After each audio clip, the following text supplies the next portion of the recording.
All right, so welcome everybody who's watching this either live and or delayed. This is Bill Crespo with Path2Pro Coaching, and got a really good past client, friend of mine, coach with me now, Sandy Borman. Sandy, how are you? Doing great today. How are you, Bill? Great. And, you know, we're going to talk about everything. We're going to talk about Kevin, your husband. No, I'm just kidding. We're not going to talk about Kevin. But the unique thing about Sandy, first of all, she's come from leadership, which I think is interesting. Also, she left from one state to another state, and how the difficulties of that and some of the issues in that. I also want to talk about the present industry and where we're going with real estate. But Sandy, tell us a little bit about, you know, your journey from the other side to this side, and tell us how you started and how long you've been in. Okay. We moved from Colorado to Florida about a year, started a team down here. We took a little bit of a sabbatical this last year, which was a wonderful thing. Right. We still have a team operating in Colorado in Grand Junction. We were with a large franchise for about 12 years, and we're owners and leaders in the company, and sold that when we moved to Florida. Right. And so a different company, keeping our team going in Colorado and getting ready to start a team down in the Florida marketplace that we're in right now near St. Petersburg. So you've been in real estate for how long? 15 years. 15 years. Okay.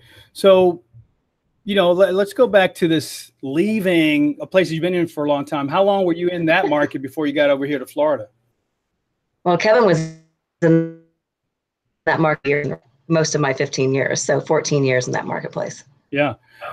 So you're breaking up just a little bit, but we'll go back. So 14 years in that marketplace. And what was the market? It was the name of it? Western Colorado, Grand Junction. Grand Junction. Mm-hmm. And then how do you run a team long distance? Because that's always a problem or a challenge for some people. You're in another state. How does that work? Mm-hmm. I would say that we are doing it in respect that we just have a buyer's agent back in the area. Mm-hmm. Kevin is still actually doing a lot of the listings because it's mostly referrals from past clients that we're working with right now.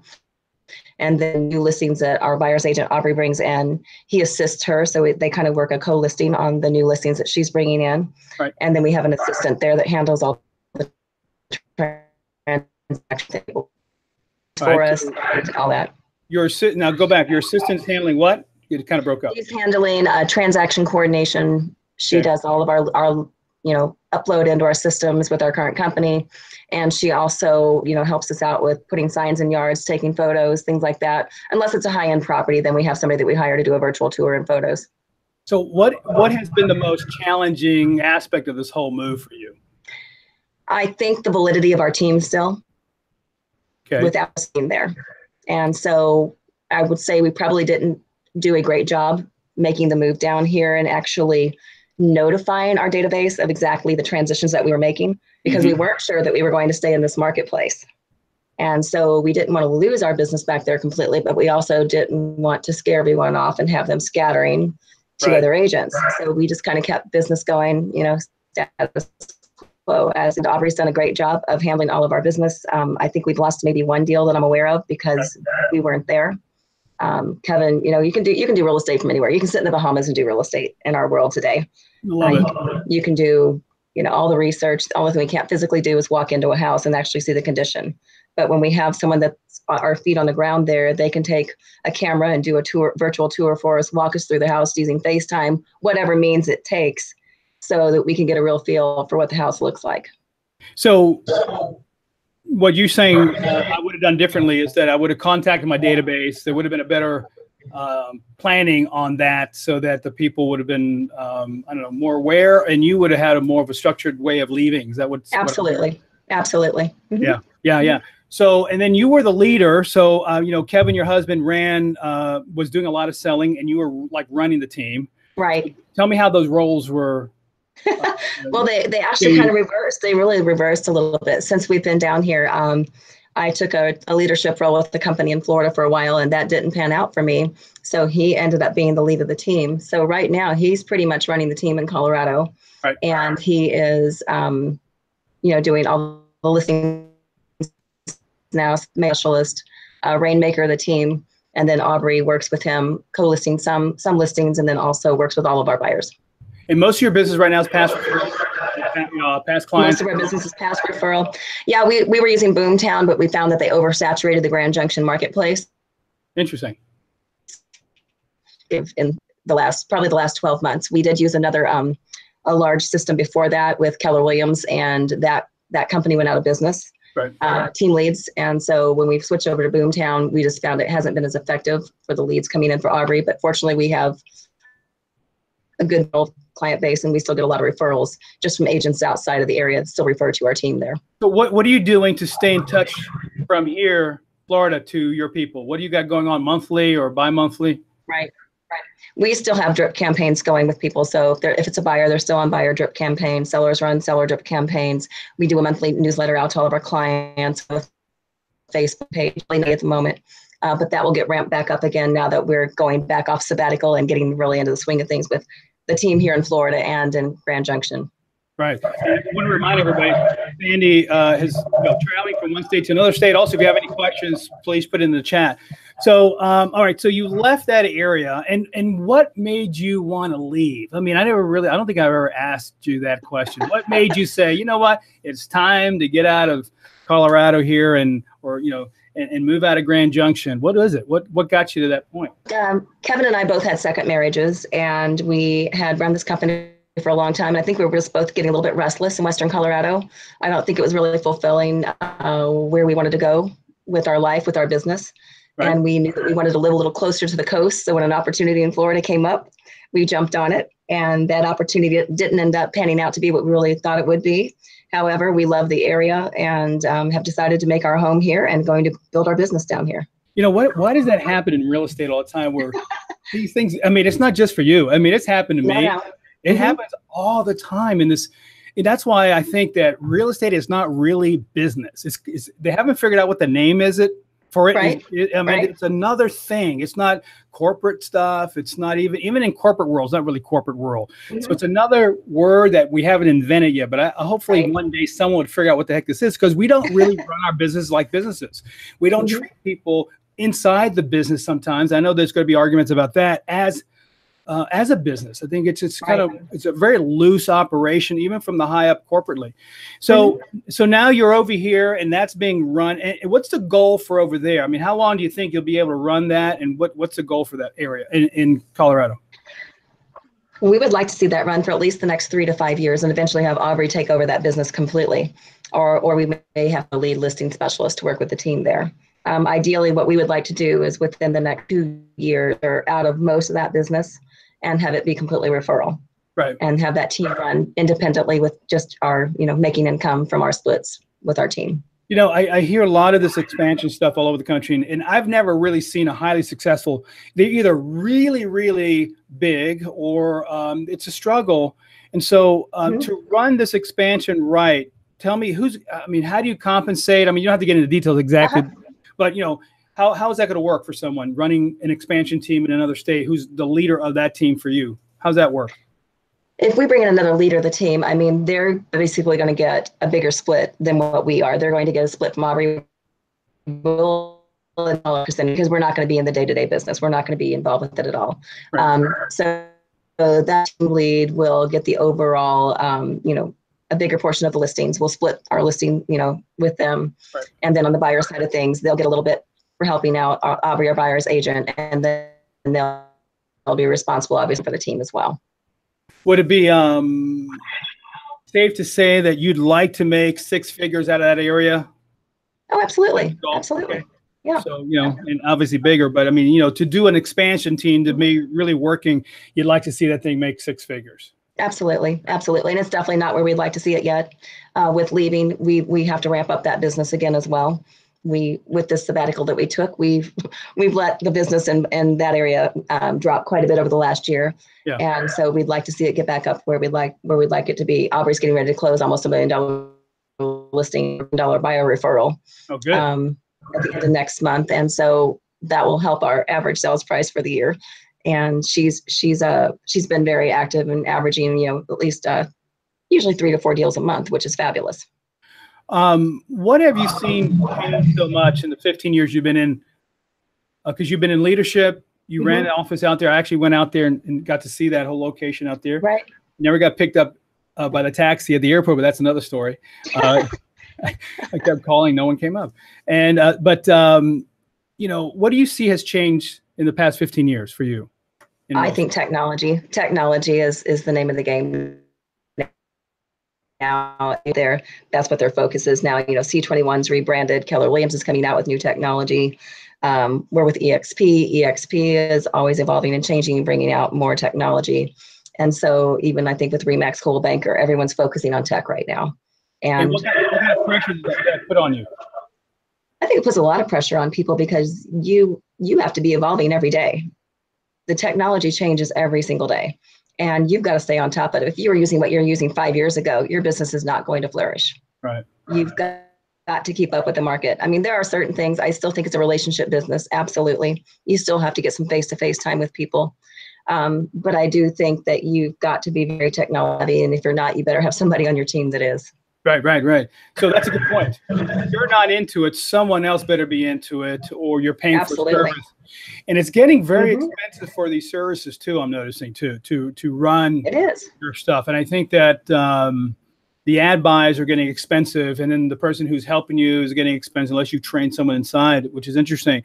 So now you're here. So that's going on. You want to grow that, use technology, build the database, get a nice leader in place.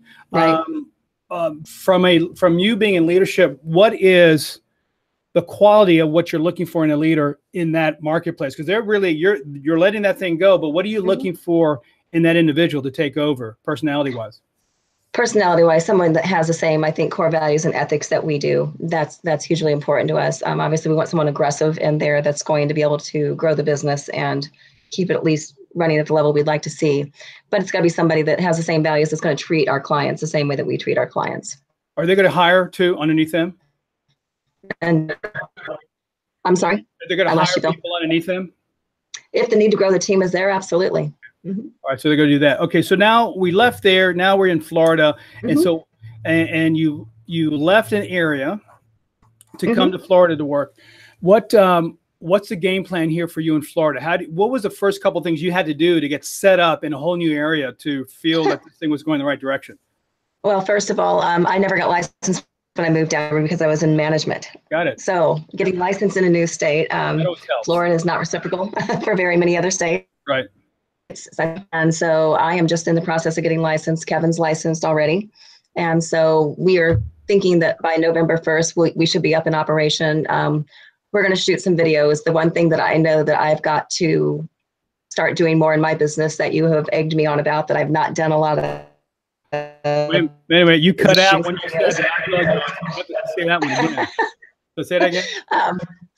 I need to start doing some video in my business. You have encouraged me a lot over the last few years to do more of it, and I've not done nearly enough. So we're going to start working on more video in our business. Obviously, we're going to have to put a whole marketing plan in place here for Florida because we don't know that many people.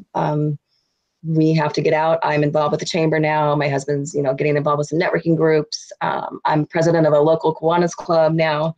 And so getting involved with some events in the area. And, it's who you know in this business. You can do a lot from the computer, but it's still a relationship business. You've got to get out and meet people. So how do you, so you've got this plan and you're going to layer in this plan. So you're almost back to like feeling like a brand new agent. Oh, absolutely. I feel like I'm back to square one. Yeah, it's kind of funny. It actually is an awkward feeling when you're so confident in that other state. Now you're here going, okay, what do we do? Here was the good news, I think. And unfortunately, again, we have a weird industry, is that the lack of really true performance in this industry, where someone could come in, if they just really are just a little bit better, they can actually really do a lot better. So, like the other interview that we had, Sandy Williams, who's down there too, who left the East Coast to go to the West Coast of Florida, just started going because there was a lack of really true working hard ethic. I don't think it's just Florida. It's almost that Hawaiian type of, hey, laid back kind of thing. But in most markets, it's like that. Have you found that to be the same around where you're working? Very much so, especially out at the beaches here. Different lifestyle. People work when they feel like working. Most people do not go in the office, and work 8 to 5 every day, or even if they work from home, they don't have a very good work ethic.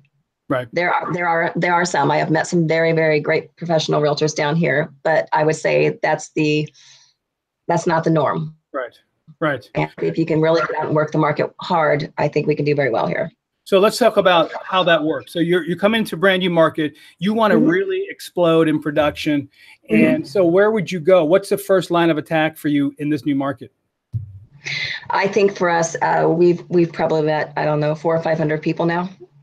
And so I know for us, getting out, doing the one-on-ones, making our 2 or 3 hours of lead gen calls, following up with people, doing the one-on-ones. We kind of lost you. You're frozen a little bit, so hold on here. We're going to have to do some websites. We're going to have to pay for some lead gen coming in to start with, just because we don't have that immediate referral database in this area yet. Right. And then, of course, reaching out to my referral network across the country, letting them know that we're also selling in this marketplace now. Okay, so who's in charge of prospecting? We're both going to be doing prospecting. I'm probably going to be more of the relationship side of things with referral realtors and putting people in the database, getting things up and going here. Evan's probably going to still be doing more of the listing side of things. He'll be looking for listing prospecting. We're both going to be looking for listings originally. Yeah. I was hoping that will be something right now. Somebody's trying to come in my office, and I'm trying to tell them that I'm on. Okay. So when you're setting up, I mean, because you're in a new market, it's kind of fun, exciting, and also, I'm sure, stressful. What do you do for your mindset? How do you get yourself completely focused on what you need to be doing every day? I think we have to do the same thing that we did back in Grand Junction. We've got to get up every morning and set aside that lead gen time and make it ironclad. Make sure that no one's interrupting that time.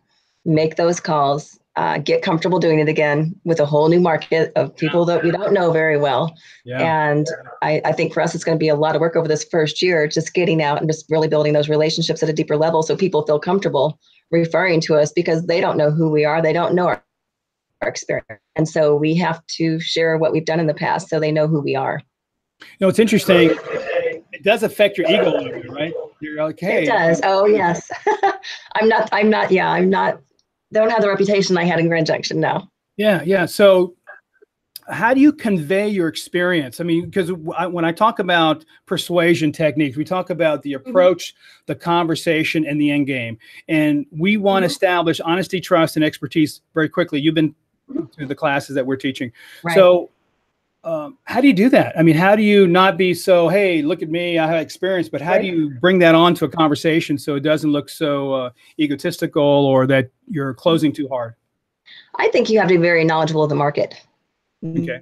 We've got to know it here just as well as we know the market in Grand Junction. We have to come across as an expert.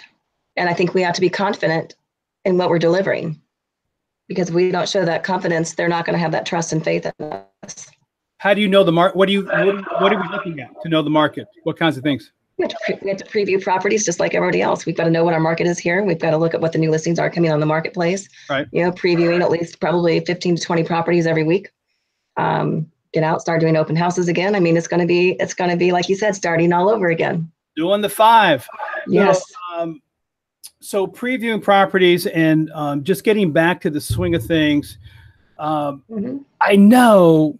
And listen, we're all human. We all want to get out. It'd be better to be on the beach. It'd be better to, so you've got all this distraction. It's a beautiful place to be. How do you get back on track? Because everybody they all have the same issues: consistency, shiny objects, all this stuff. What do you do to keep yourself completely focused? I think at the end of the day, you have to look at what do you need to make a living, and what are you doing to achieve that?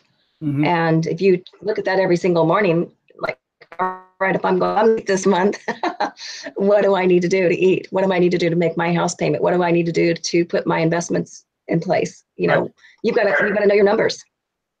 Because it's interesting you say that, because we tend to forget. I mean, if we were working for a company, someone, manager, or some person will be the accountable person. Right. We're on our own. And that really hurts us.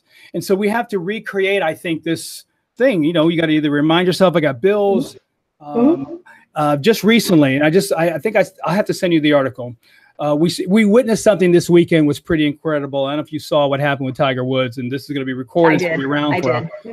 That was an amazing feat. And I actually sent out the article that was written by someone who analyzed him and what he did. Can you imagine you're in the lower end of, you were on top and now you're nowhere near on top. Right. Your back hurts. You have personal problems. You got busted for DUI. And if it was a real estate agent, they would have been working at McDonald's by now. Right. But Tiger Woods stuck with it. Right. You know, and they said something about momentum. I actually had it on the phone. I was giving it to my client today, and we talked about momentum and consistency. How momentum, he had it. And it was interesting. He was almost starting to cry because I saw him take that last shot. It went in the bunker, which wasn't, it's like making a call. You're doing really well. You're getting listed. All of a sudden, 3 calls you get hung up on, and you're going, wow, you know, this is not what I like. And all of a sudden, he stuck with it. He was in the bunker, hit it, 2 shots, I think it was, into the hole, and he was relaxed. I think what we don't have in real estate is that relaxed moment. We're never relaxed. And I think we have to live a life that does what, you know, we get stuff done, but when do we relax? I mean, how do you relax and know that, okay, I had a good day, we got to do it next week or something like that, or next 2 days again? And how do you get to that point where he did and said, gosh, woo, we made it? I would say probably when I coach with you, I learned that well. I think I learned how to turn it on sometimes. That's something that I'm really, really proud of myself for, is I can disconnect from my day. And, you know, we're very, we have a date night on a calendar every week. That's great. We have certain things that we do on a weekly basis that are for us. And so we just turn it off. And you just have to take that time for yourself, or else you stress out all day long. And so I think I think the big thing again, coach, is we're going to have a coach again, Bill. We've got to have the coaching. We've got to have the accountability. Yes, sir. I know. I think I know a good coach. Yeah. And that's really important to have that in place. How do you, as a couple, both being in real estate, because my wife was never in real estate with me. Is that, how do you make it easy, and what could go wrong in that situation? What do you have to make sure of when you're in the past? Yeah. And we've been divorced. We've all been divorced once, so we know how that goes. Yeah. We have to have very distinct things that we're doing, and we have to have those conversations. And when we don't, you know, it's just like this, you know, we just have to know what each other's doing, and we have to be okay with letting the other person handle that completely, and being able to walk away from something. I can't micromanage him. He can't micromanage me, or it doesn't work. You know, we've got a couple of really good friends that are couples and really well. And everyone I've talked to said that's exactly what you have to do. Is he has to do his thing, I have to do my thing, but you still have to come back together at the end of the day and say, what did you do? What did you do? And are we achieving what we need to achieve to get where we want to go? You know? What's Kevin's person? Just, I kind of know it, but just share with us. What's his style and what's your style? Personality. Kevin is a DI, but he's probably much more relational. And when he talks with people, he will talk someone's ear off if you let him. Right. And but he really wants people to understand what's going on. And I'm a little bit more of a high D. I still have a lot of high I in me. However, to the point a little more quickly and move along. And so we work a little differently. I get a little frustrated sometimes because I need things to move along, and he's still at the point of making someone understand something. So even going out on a listing presentation together is interesting, because we have to do or I'll have to stop him and say, hey, I think they're understanding that. Let's move on to this. And then I'll go into marketing, or I'll go into something else. And so just keeping that flow going, I think, is important. So there's a subject. So you, first of all, I know both of you, and coaching Kevin and working with you. I mean, you're absolutely right. Personality styles, that I know. But what's interesting is this whole thing of going in as a team into a listing appointment. If you don't have it down together as a rhythm, it could be really awkward for the other person and awkward for you guys. Have you talked about that, or how do you guys, what's your role? What's his role in listing appointment? He really goes through the numbers. He'll go through what, the listing presentation with them, right, through more of what we do on social media, how we handle things, definitely have a very different take on the listing side of things than he does. And so it works out pretty well. I think we can wow people with his knowledge of the marketplace, the numbers, and then I get into I'm more the high energy, this is what we're going to do for you, and this is the pretty brochures that we do, and this is our website and things like that. Right. Who's the closer? Probably me. Really? Yeah. So what would be the close that you have done in the past that kind of works most of the time for you? What is the type of close you're using? Really, I mean, at the end of the day, when we get done with our listing appointment, is there any reason that we're not ready to sign this contract right now?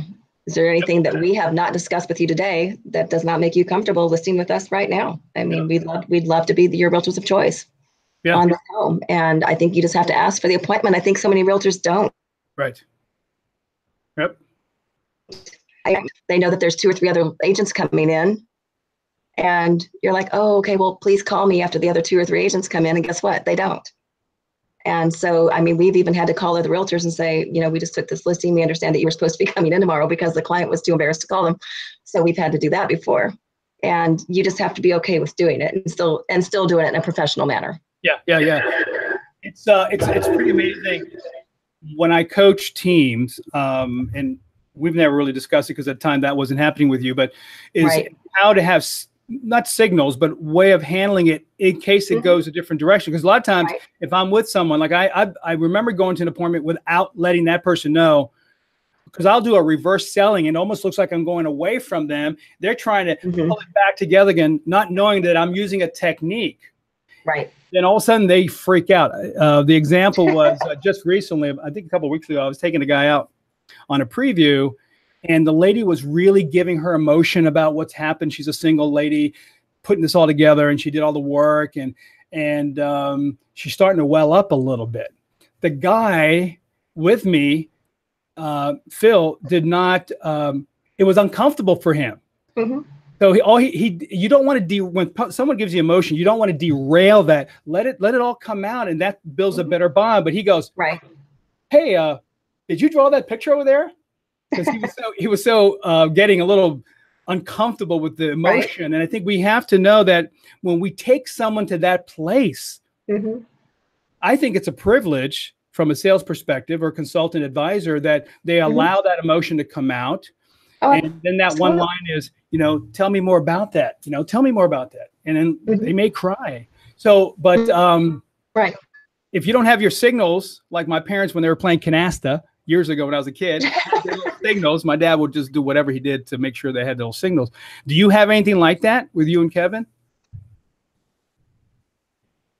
It's more a nudge it's probably more of a nudge with my foot on his leg and just saying, it's time to move on, or I think they're ready to sign right now. I don't think you have to go on anymore about something because I think they're ready to go. Is that why Kevin wears pads around his ankles? It is. When he's going business. All right. So here we are. So you guys are building this business up. And how do you go between states? I'm just curious. How much time do you put here? How much time do you put over there? And do you pull back? How do you do that? How do you do that?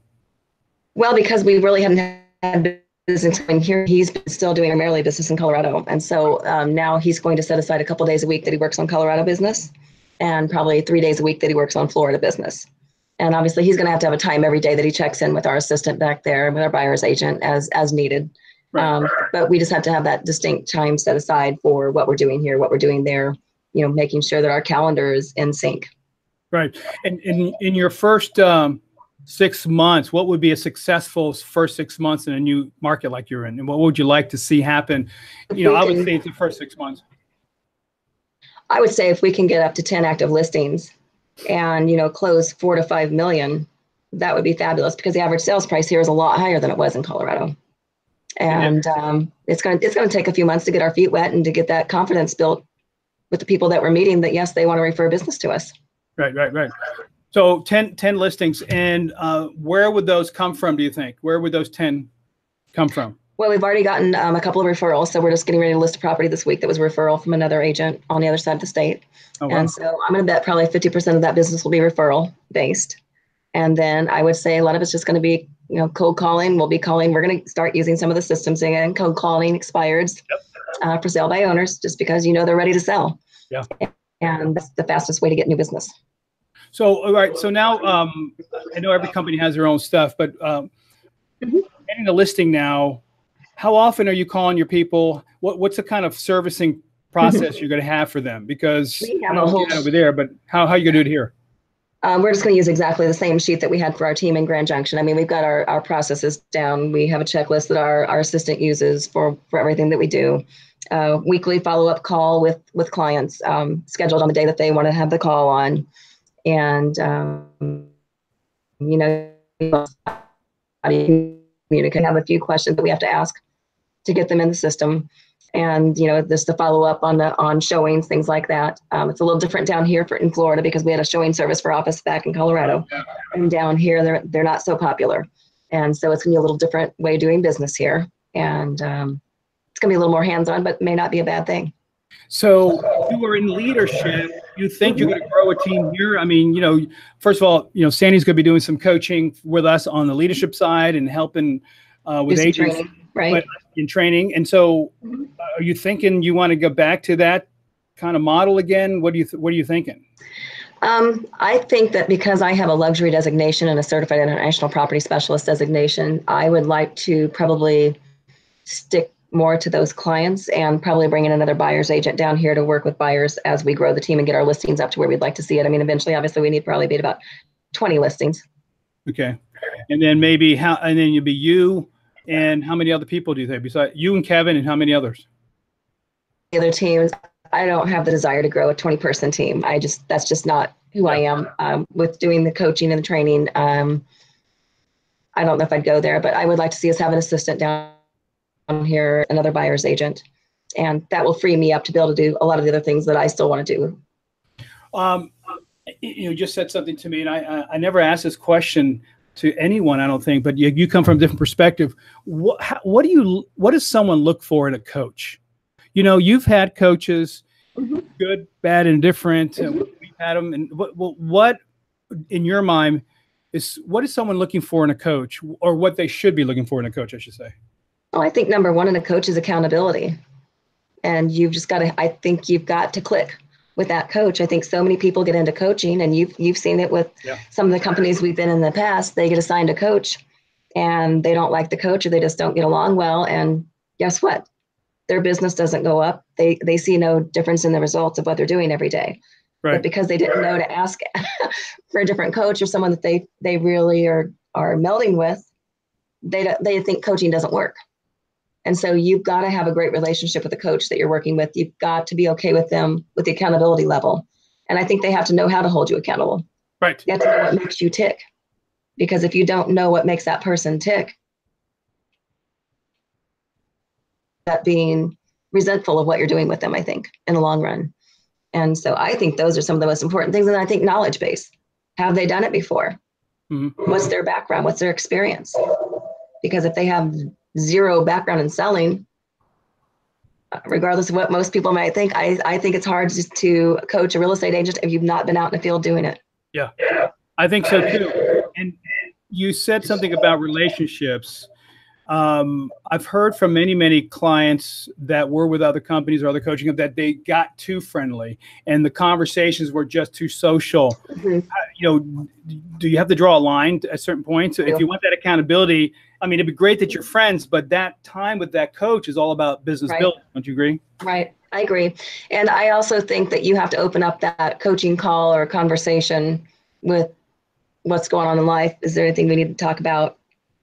Because there are some days that somebody just needs. However, at the end of the day, if they're paying you $1,000 a month for coaching or $1,500, whatever that amount is, they want to see results. And if you're their best friend and just patting them on the back every week saying it's okay, you'll do better next week, they're never going to see those results. And, you're not going to get any more referrals from that person on coaching either.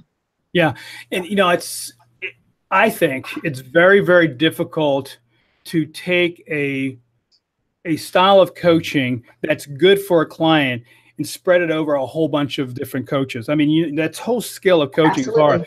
And again, I work with some of the big companies, so I know it's just, in the beginning, I probably stunk too until I realized because I got thrown into a lot of clients when I worked with the bigger companies in the beginning and not knowing how to handle them. But now after 20 some years of doing this, you know the responsibility you have for that person's success. You know, the financial issues that they may have, and the family issues they're having, on the verge of divorce. I remember one of my first calls, I don't know if I ever told you this, was a guy was going to commit suicide.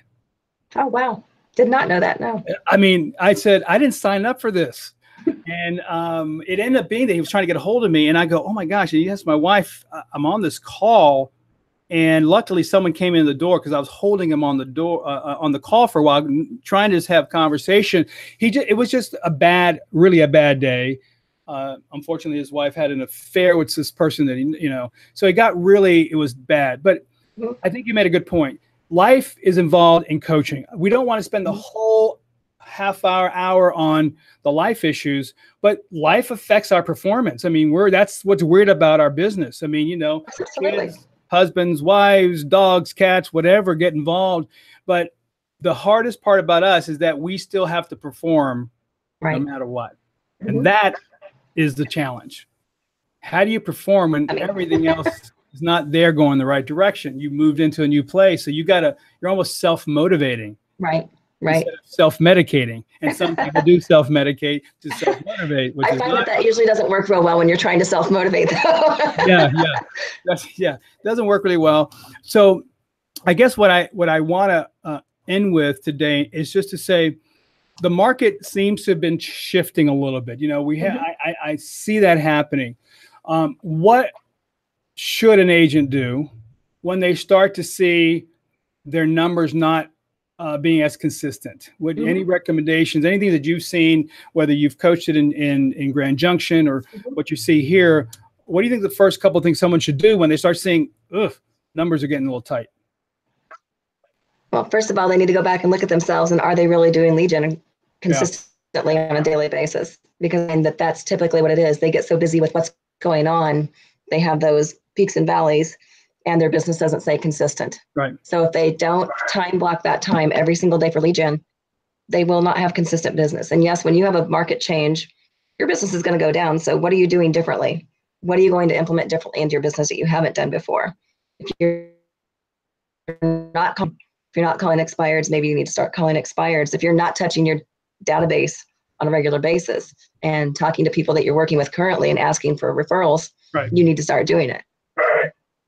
Interesting that you said in the article, I'll send you the article about, what's his name? Tiger. Yeah. He had 4 or 5 different operations. He had to change doctors and get his back right. He changed his club. He mentally had to move forward. So what you just said, he had to make these changes. And I think I was talking to a client today, how we have to kind of almost look at ourselves from a helicopter, almost from that vantage point, and look down and say, what is the technique? Because as we get older, we don't want to change. We don't want to break it. But if we're in sales and we're older, meaning in the 40s, 50s, or 60s, we've got to have that resilience to do what he did at his 40-some years old, but he was on top and went down very low, is to really look at ourselves. And I just talked to the client about that. And is it schedule? Is it diet? Is it exercise? I mean, we're talking about becoming this fine-tuned machine. If you see your market changing, or the market tanks in some markets around the country. I mean, people made money in bad markets. Absolutely. I think in the first recession, everybody got shocked. And we weren't ready. I'm not saying that anything's coming bad, but I think we just have to know that if your market is flat, you don't have to be flat.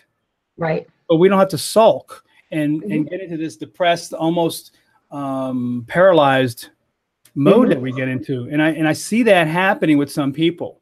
So I think what you just said is the relationship with the coach that can see that in a very, not in a top-down way, not saying, hey, you got to do this, but, just understanding you've got to get out of this thing. Right. I think in the old days, remember, they were just yelling. Absolutely. They were just, I think that's not right. I just think that that's not the way to approach some human being who's just like you and me, have our own issues. But if we need to fine tune, instead of going on a post pattern, we got to go down and out, or, you know, we've got to change our foot stance. If we're athletes, now we have to say what scripts you're using, because everybody's using the same daggone scripts. Right. And we've talked about that.